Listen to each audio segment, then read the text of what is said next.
E é um erro que eu vejo que a gente comete às vezes. A pessoa ela se arrependeu do pecado dela, ela viu Cristo como Salvador. Ok, é a conversão, né? A pessoa se batiza, só que esse processo pós-batismo, às vezes, a gente acaba falhando um pouco, porque é esse momento da pessoa aprender doutrina. Só que no momento a gente está pegando a pessoa já enfiando para fazer alguma coisa. Então ela não tem os princípios de Deus estabelecidos no coração para ir fazer a obra. E como é que faz? Com uma pessoa que já está servindo há 10 anos, mas ainda nem sabe direito as doutrinas do Senhor. Ela acha que sabe. Pois é, o importante é você congregar numa igreja séria.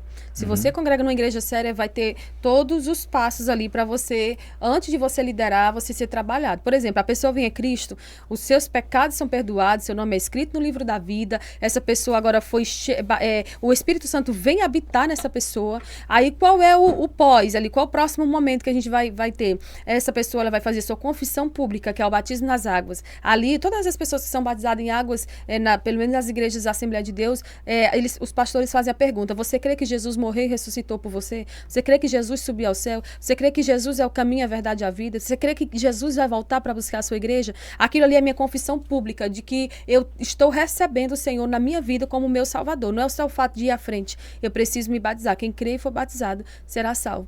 Então eu vou passar por esse momento de batismo, aí eu vou buscar os dons do Espírito Santo. Eu vou buscar o batismo com o Espírito Santo, eu vou buscar uma vida de mais intimidade. E a igreja tem que ter um discipulado para nos ensinar quais são as doutrinas. O que nós cremos? Nós cremos no Deus que criou todas as coisas pelo poder da sua palavra. Nós cremos no nascimento de Jesus de forma virginal através de Maria. Nós cremos que esse Jesus ele foi morto, ressuscitou ao terceiro dia, subiu ao céu, enviou seu Espírito e vai voltar para buscar a sua igreja. Se nós não soubermos aquilo que a gente crê, como é que eu posso chegar para querer ser um pregador da palavra e influenciar essa nova geração? Porque essa nova geração ela está sendo doutrinada na escola acerca de tudo aquilo que agrada o mundo, e muitas das vezes a gente vê que a gente manda nossos filhos para a escola para aprender português, matemática e outras coisas, e eles vão sendo doutrinados em ideologias mundanas. Então, se o meu filho não conhece a palavra e o meu filho tem que ser ensinado por mim, o problema não é meu filho, o problema sou eu que não busquei estudar. Então, você precisa congregar numa igreja séria que vai te direcionar ao centro da vontade de Deus. E você... Eu acho que isso parte também da integridade da pessoa. Como é que eu venho para Jesus semana passada e agora eu já quero estar trabalhando ali ativamente? O mundo espiritual é algo muito sério. Por exemplo, se eu for para o campo de batalha, para um evangelismo de rua, e ali tiver uma pessoa que cair endemoniada, como é que eu vou ter autoridade para expulsar esse demônio se eu não sei nem como é que... nem orei para isso, nem me preparei e nem sei quais são os meios para alcançar isso. Eu cito 2 exemplos clássicos, né, que é da Priscila Alcântara. E muita gente me criticou por isso, porque a Priscila cresceu na igreja. Mas como é que alguém cresce na igreja e não conhece de verdade a palavra? Porque quem conhece a palavra, ele é transformado por ela. Eu não entendo, eu não acredito que a pessoa que veio para Cristo, viveu 10, 20, 30 anos na igreja e depois sai como se nunca tivesse conhecido a Cristo, ele teve realmente um conhecimento profundo das Escrituras. Falando mal ainda, né? Pois é, falando mal e levando um monte de gente junto.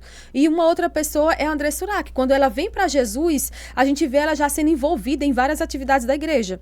Ela já tinha um nome, ela já tinha, né, no meio secular. E aí o que aconteceu? Ela passou a ser uma evangelista. Eu vi sinceridade na Andressa. Um dia ainda vou ter a oportunidade de encontrar com ela, dar um abraço. Eu tenho muita vontade de ver ela novamente se encontrando com Jesus, mas dessa vez numa igreja séria. Porque a igreja séria, ela não vai querer teu dinheiro. Ela não vai querer que tu dê tudo que tu tem. Ela vai querer que você venha, que você seja moldado, que você seja ensinado para depois você ser usado. Porque o Espírito Santo trabalha em mim para depois trabalhar através de mim. O Senhor não tem pressa de te usar por usar. O Senhor não vai te jogar num campo de batalha sem nenhuma arma. Você tem que ir, mas revestido das armaduras de Deus. E que armaduras são essas? É o conhecimento profundo das Escrituras, é o conhecimento do que é o mundo espiritual e é essa prontidão que é o Espírito Santo que coloca dentro de você. Você com o Espírito Santo, você chega e aonde você chega, você tem a autoridade de Deus para pisar serpente, escorpião, demônio, poder do maligno e nada vai te causar dano. E você vai ficar firme até o fim.